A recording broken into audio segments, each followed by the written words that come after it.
Magkano na nga ba ngayon ang presyo ng Yamaha motorcycles ngayong buwan? Yan ang ating aalamin ngayon. Tara!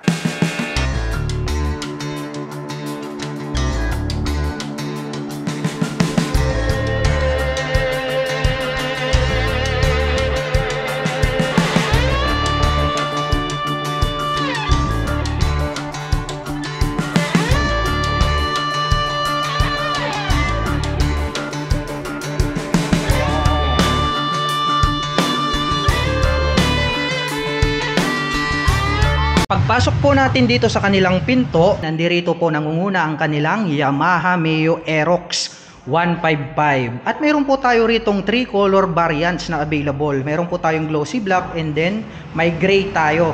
Ito po yung kanilang standard version. Ang kagandahan dito sa Aerox is talagang napaka-bulky nito pong kanyang front face cover at very attractive yung pagkakadesign nito pong kanyang mga headlights. At meron naman po itong single rotor disc brake along with single pot caliper para sa kanyang front braking system. At meron naman po itong dual shock absorber dito sa likuran at ang kanyang rear braking system ay equipped ng drum brake. At ang isa sa mga nagustuhan ko rito po sa kanilang Yamaha Mio Aerox ay talagang napakalapad po nitong kanyang upuan at parang naka-heart design po yung pagkakatahi dito sa bandang gitna.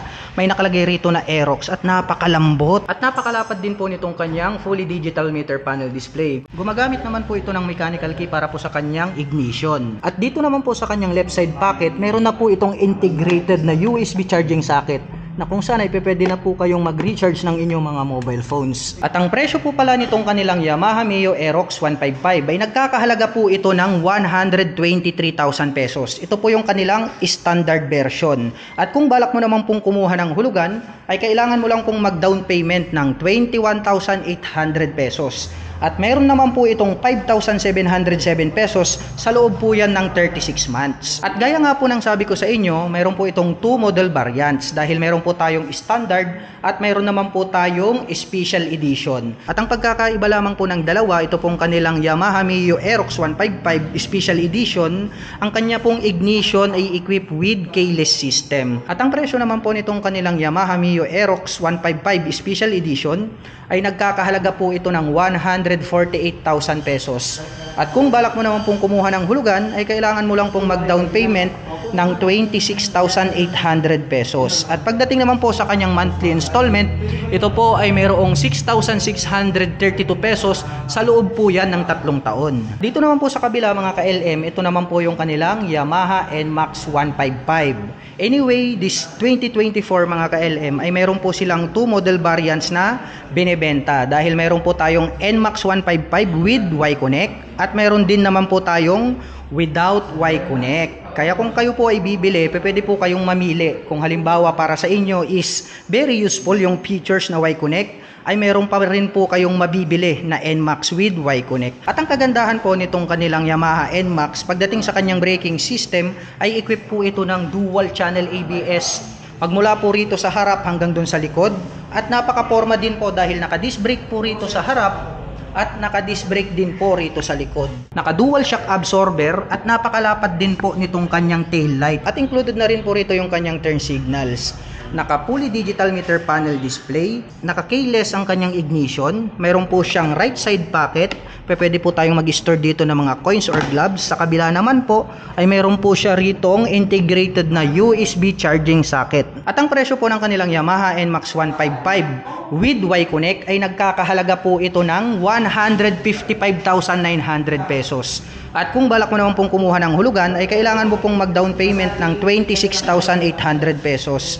At pagdating naman po sa kanyang monthly installment, ito po ay mayroong 7,038 pesos sa loob po yan ng 36 months. At ang kagandahan yan mga ka-LM, kapag bumili po kayo ng cash, ito pong kanilang Yamaha NMAX 155 na with Y-Connect, from 155,900 ay magiging 155,000 na lang po siya. May discount pa po kayo na 900 pesos. At dun po sa 155,000 na cash, ay included na rin po doon yung 3 years registration. So wala na pong madadagdag doon. Yun ang kagandahan po kapag dito kayo bumili sa Yamaha 3S Shop, San Fabian, Pangasinan branch. At ang presyo naman po nitong kanilang Yamaha NMAX 155 without Y-Connect ay nagkakahalaga po ito ng 153,900 pesos. So mas mura po ng 2,000 pesos ito pong without Y-Connect. At kung balak mo naman pong kumuha ng hulugan, ay kailangan mo lang pong mag-down payment ng 24,800 pesos.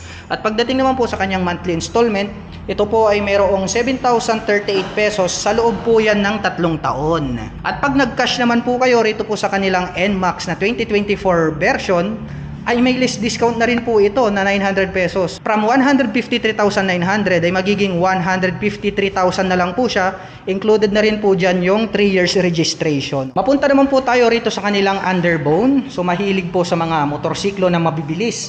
Nandirito naman po yung kanilang Yamaha Sniper 155. Standard po yung nandirito. Ang kagandahan nitong kanilang Yamaha Sniper 155, ang gusto ko rito yung pagkakadesign ng kanyang headlight. Dahil nandirito po siya mismo sa kanyang handlebar na kung saan kapag ikaw ay liliko sa kanan at kaliwa, ay susunod yung kanyang ilaw. At para sa akin, no, napaka-brusko ng pagkakadesign po nitong kanyang headlight dito sa bandang ibaba. At ang ganda rin po ng positioning nitong kanyang daytime running light. Napaka-sharp ng edges na dito sa bandang ibaba. Ito pong kanyang turn signals. At ang kanya naman pong preno dito sa harapan is naka-single rotor disc brake. At dito po sa likuran is naka-disc brake din po siya, kaya talagang napaka-forma ng kanyang dating. At pagdating naman po sa kanyang suspension, ito po ay naka-mono shock absorber.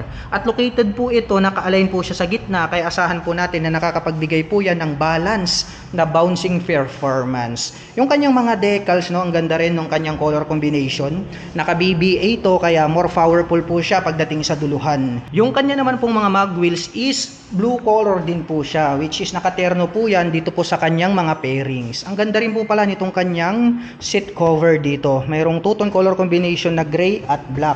Mayroon po itong fully digital meter panel display. Naka-mechanical key ang kanyang ignition. At ang presyo po pala nito pong kanilang Yamaha Sniper 155 na standard version ay nagkakahalaga po ito ng 127,900 pesos. At pagdating naman po sa kanyang monthly installment, ito po ay mayroong 6,011 pesos sa loob po yan ng 36 months. At mapunta naman po tayo rito sa dulo. Meron pa po sila ritong nakapromo na mga scooter. Ito naman po yung kanilang Yamaha MIUI 125 standard version. Napakaganda po talaga nitong motorcycle na to. At ito po talaga is naka-design po siya for Asian heights dahil talagang mababa po yung kanyang seat height at ground clearance. Meron po sila ritong available na 3 colors. Meron po tayong white, glossy black at ito pong orange. Mayroon po itong single rotor disc brake dito po sa harapan. Naka-drum brake po dito sa likuran at mayroon po itong single shock absorber. Mayroon din po itong integrated na kick starter. Naka-mechanical key ito pong kanyang ignition. Mayroon po siyang left side pocket, maliit lang, pwedeng paglagyan ng coins. At dito naman po sa kabila, medyo maluwag po itong kanyang left side pocket. Pwede po tayong maglagay rito ng mobile phones at gloves. Mayroon din po siya ritong utility hook. At very attractive po ito pong kanyang integrated na grab bar na naka-aim shape. At ang presyo po pala nitong kanilang Yamaha MIUI 125 standard version ay nagkakahalaga po ito ng 79,900 pesos. At kung balak mo naman pong kumuha ng hulugan ay kailangan mo lang pong mag-down payment ng 4,800 pesos. At pagdating naman po sa kanyang monthly installment, ito po ay mayroong 4,263 pesos sa loob po yan ng 3 taon. Ito po yung pinakabago nilang adventure na scrambler type na Yamaha PG1. Napakapogi, no? Mayroon po itong bilog na headlight at yung kanya pong mga gulong is naka semi-dual purpose pattern tires, naka-disc brake dito sa harapan, nagkaroon ng rubber boots, ito pong kanyang telescopic fork. At ang pinakamaganda rito, ito pong kanyang body design, no? Napaka-rugged nung kanyang looks. Mayroon naman po itong dual shock absorber. At ito pong kanyang upuan, napaka-classic, no? Nagkaroon ng partition sa gitna. Yung kanyang seat cover is leather po siya na brown, no? Classic type talaga siya. Mayroon naman po itong analog na display at naka-naked handlebar. At ang presyo naman po nito pong kanilang Yamaha PG1 ay nagkakahalaga po ito ng 98,400 pesos. At kung balak mo naman pong kumuha ng hulugan ay kailangan mo lang pong mag-down payment ng 11,800 pesos. At pagdating naman po sa kanyang monthly installment, dito po ay mayroong 4,854 pesos. Dito naman po sa kanan, nandirito naman po itong kanilang Yamaha Paseo 125. Kung mahilig po kayo sa mga classic na scooter na mayroong modern design, bagay na bagay po sa inyo to. Itong kanyang headlight dito sa harap nagkaroon ng partition, meron po siyang high beam and low beam. Meron naman po itong single disc brake para po sa kanyang braking system dito po sa harapan. Habang dito naman po sa likuran, ito po ay naka-drum brake. At ang kanya naman pong shock dito sa likuran ay naka-single shock absorber. At ang ganda rin po pala nitong kanyang decal, no? Ngayon ko lang nakita itong kanilang color na to, na kung saan itong kanyang decal is meron pong red, along with white, may pasyo sa gitna, and then dark green. Meron naman pong two-tone color combination, ito pong kanyang seat cover. Napakalambot pala nitong kanyang upuan, no? At saka malapad. Ang cute din po, no? Classic looks, ito pong kanyang integrated na grab bar. Meron naman po itong digital meter panel display. May auto stop start system. May hazard na rin po ito. At ito naman po ay gumagamit ng mechanical key para po sa kanyang ignition. Meron po siyang pocket dito sa kaliwa. May integrated na utility hook. And then, meron na po siyang USB charging socket dito po sa kanyang right pocket, na kung saan ay pwede na po tayong mag-recharge ng ating mga mobile phones. At ang presyo po pala nito pong kanilang Yamaha Paseo 125 ay nagkakahalaga po ito ng 94,900 pesos. At kung balak mo naman pong kumuha ng hulugan, ay kailangan mo lang pong mag-down payment ng 9,800 pesos. At pagdating naman po sa kanyang monthly installment, ito po ay mayroong 4,777 pesos. Sa loob po yan ng 36 months. At ito pong kanyang katabi, ito naman po yung kanilang Yamaha Mio Gear 125. At ang color po na to, ito po yung kanilang gray color. Para sa akin, very attractive din po yung design nito pong kanilang Mio Gear 125. Naka-emboss kasi to, no? Kung inyong mapapansin, parang crescent moon yung design nitong kanyang headlight. Meron po siyang badge dito na gear dito sa gitna. At ang kanya naman pong braking system is naka-single disc brake dito po sa harapan. Habang dito naman po sa likuran, ito po ay naka-drum brake. At ang kanya naman pong suspension dito sa likod ay naka-single shock absorber. At ito pong kanyang upuan is matte black color naman po itong kanyang seat cover. At meron naman po itong analog na meter panel display. May hazard na rin po ito.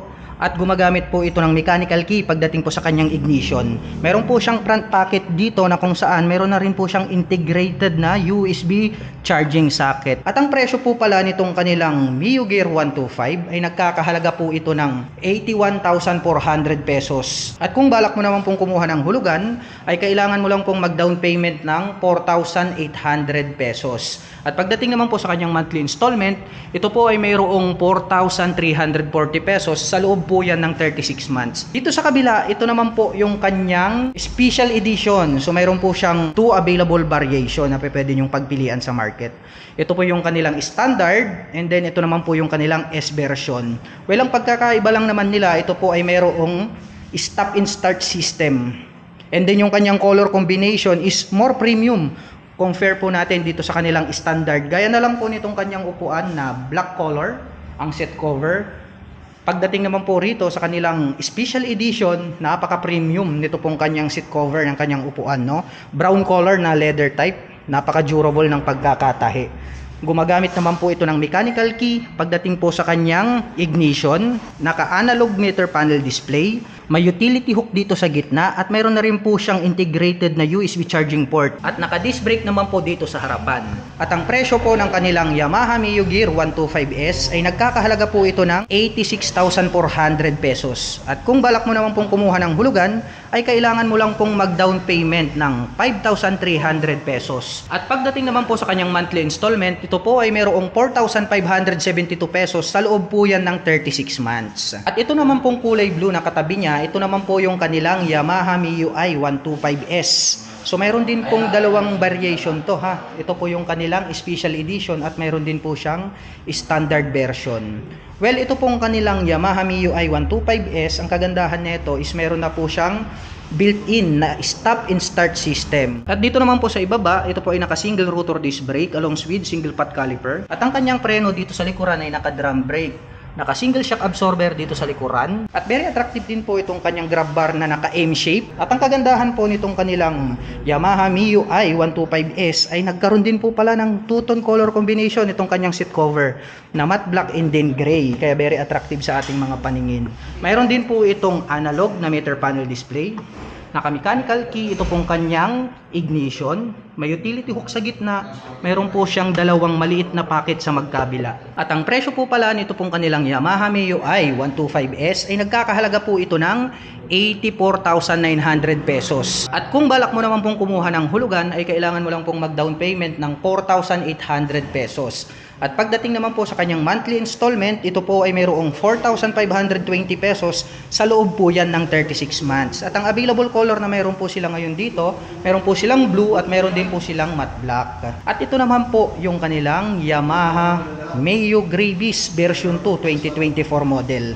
Napaka-bulky po nitong kanyang front-facing cover, no? Masasabi natin na it's look like maxi scooter. At para sa akin, very attractive itong pagkakaroon niya dito ng daytime running light na B-design na blue fin.